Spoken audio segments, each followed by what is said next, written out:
everyone. Thank you so much for my new subscribers.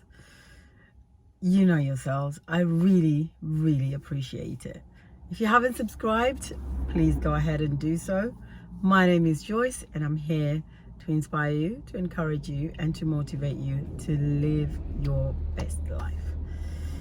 So as usual, I'm kind of making sure that I am using my time wisely. So while I'm waiting, I am going to be talking about something that I no longer do. Now, this might be triggering for a lot of people, and I do apologize if it is. That is not my intention. And I am just here to talk about my experience and how maybe, just maybe, this might inspire somebody else to think a bit differently about what is already been entrusted to them. So, what I no longer do is that I no longer tithe. I grew up not necessarily going to church, but after I immigrated, it was a very lonely time for me. I hardly knew anybody. I think I knew one person and their family, and that was it. And so I found community in church, and that was really helpful for me, because I was able to find new friends, I was able to make connections, I had a sense of belonging, and I really enjoyed what we call serving in church. Because, you know, when you move to a new country, especially when you're a teenager, you're still learning, you're still trying to find out who you are, what you like, what you don't like, what you think, what your strengths are. And I think church kind of, I wouldn't say took advantage of, but youth work is massive in churches, because you're able to mold the youth, as it were, into something that you believe in, and because they're vulnerable people. And I found myself, just looking back, I can see this. But while I was in the thick of it, finding church, finding a group of people, no longer lonely. I mean, I think I went to church about 4 days a week, literally. There was something at church every day, and it was really good for my soul. So I can't fault that, and I don't regret the time that I spent in church. But if there's one thing I could do differently, it would be the tithing. I would really give out of what was out of what was left over for me to give, or not necessarily as much as I did. Because if you don't know the principle of tithing, particularly in Christendom, they tend to say that you should tithe 10% of whatever, the minimum. This is not just what you give, because I think if that was maybe the premise, it wouldn't be this much a big deal. But it was always 10% was the minimum you should give to your church. And then, of course, if they had a guest speaker, you had to show love to them, show appreciation for the gift that they were giving. It was almost like you didn't have a gift, even though you served in church forever, and you were there from, you know, the time the door opened to the time things were closing.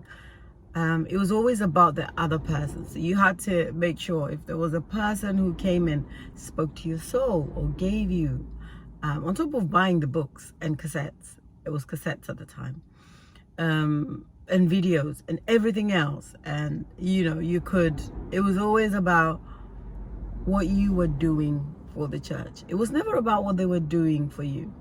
So yeah, tithe, and then give to guest speakers. Bless the guest speakers was the word.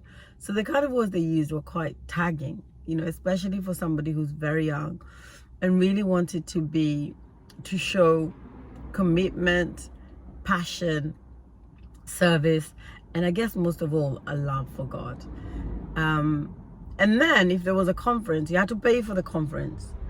So you were all, and not just pay for the conference. Often it wasn't local to where the church was, so you had to travel to get there. And if you were me, you took the time off from work to serve in the conference. I mean, looking back, I just think, how can people take advantage of people's loneliness or people's lack of knowledge? and they call themselves men and women of God. Anyway, not only were you doing those two things, actually it's three now, isn't it? So you were tithing, you were giving to people that came in to serve, you were in conference and giving of your time, and of course, you know, in the first church that I went to, we were what we called ushering. So you were the greeter basically. But they used to say to us that this Sunday we are wearing cerise. What is cerise? What color is cerise? Oh, we were wearing salmon pink today. And so you had to buy a salmon pink top, or a cerise top if you didn't have one, or a golden top if you didn't have one, which was so weird because I didn't understand colors at the time. And I wanted to serve, so I had to often either go buy the top or step down from serving that week because I just couldn't. And what that meant for them was that I wasn't committed to the service. I wasn't committed to God. So there was so much manipulation that I felt I had to step down from serving. And there was the guilt that you felt every time, because it was like, well, if you're sitting here, if you're constantly just taking, then you're not doing what you should be doing, or you're not serving God, or it felt like you were not giving your best, giving your all. But besides that, what I ended up seeing is that my pastors were living in a 1-point-something million house. So initially they were quite poor, but over time, over 7 years that I was there, they were driving Porsche. They were living in, 1-point-something million houses in Northampton. They were wearing and decked all out with designer clothes and, Louis Vuitton bags. And so at the time, I didn't think it was a big deal, because I thought, well, God is blessing you. But I think the rate that God was blessing them was far less than how God was blessing me. But I wanted to remain faithful. I wanted to be a child of God. I wanted to do what the man of God said. But I think hindsight has given me wisdom to which is what I'm hoping to pass on to people, is that God can equally speak to you. God can equally bless you without you giving money to a particular church. God can bless you by giving what you've got, not necessarily struggling yourself so that you can give to somebody else who is not a good steward of that money and the tithe that you so religiously run to give. I think look after yourself. The wisdom, God has given you the wisdom to make the choices that you need to be able to serve yourself, to be able to give to yourself first before you can give to others. Now, I think there's something very altruistic. The word can't come out.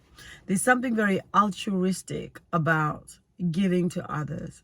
And I think there's a sense of really goodwill that comes out when you put other people first. But my message is, don't put other people first at your disadvantage.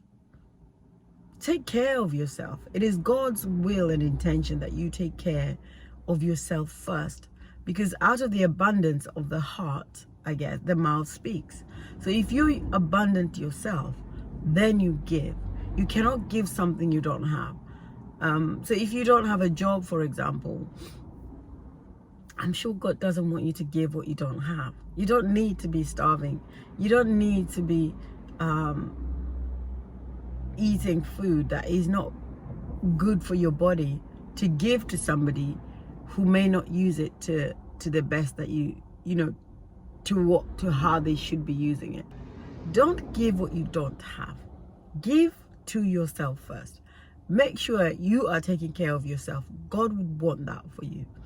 And then if you want to give what you want to give. Don't give something you don't have because of the pressure of somebody else. First of all, I'm not sure that it is scriptural. Secondly, I don't think that God wants you in harm's way to make somebody else filthy rich. There's also a current church at the moment that I also used to go to that is in the news in Australia at the moment about how the pastor's been spending money. And I was interested to hear how they, they use the church credit card to fund their holidays. That is just, now whether that's true or not, I don't know. But let's just imagine that it is true. That is abuse of power, And for somebody who, if you are like me, you work hard for your money and you give the 10% and more, and then you realize that actually it's not going to the people it's supposed to be going to, the poor, the homeless, the single person that's struggling. It's not going there. It's actually funding private jets. It's funding holidays to Fiji and places I'd never heard of. And, designer clothes. Is that really being a good steward? So I would say, go to church. And if you sit there every Sunday, obviously you're, taking advantage of their electricity, their gas, blah, blah, blah. Give what you think is reasonable for you for that time that you're there. But I would say 10%, if you want to give, by all means. For some people, they believe they cannot be blessed unless they do. For me, no, I think you can be blessed at any time. I continue to be very blessed because I do give, and I do give to other organizations that I think are doing a good job. But I don't, and I don't second guess that because I've seen the work.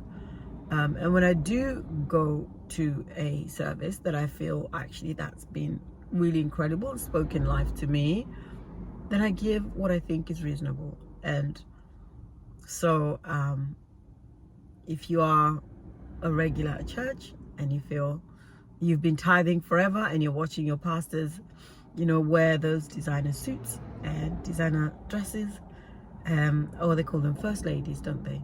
Or you feel that they're going on holidays, do you have a right to question? Can you question where that funding is going? Do they themselves tithe? If you can't ask questions, if they can't be accountable, then I think it's quite reasonable to bow out. And I'm going to end that one there. It's a bit controversial, but I thought I'd maybe drop that. Take care. Have an amazing week. God bless. And I will speak to you very soon.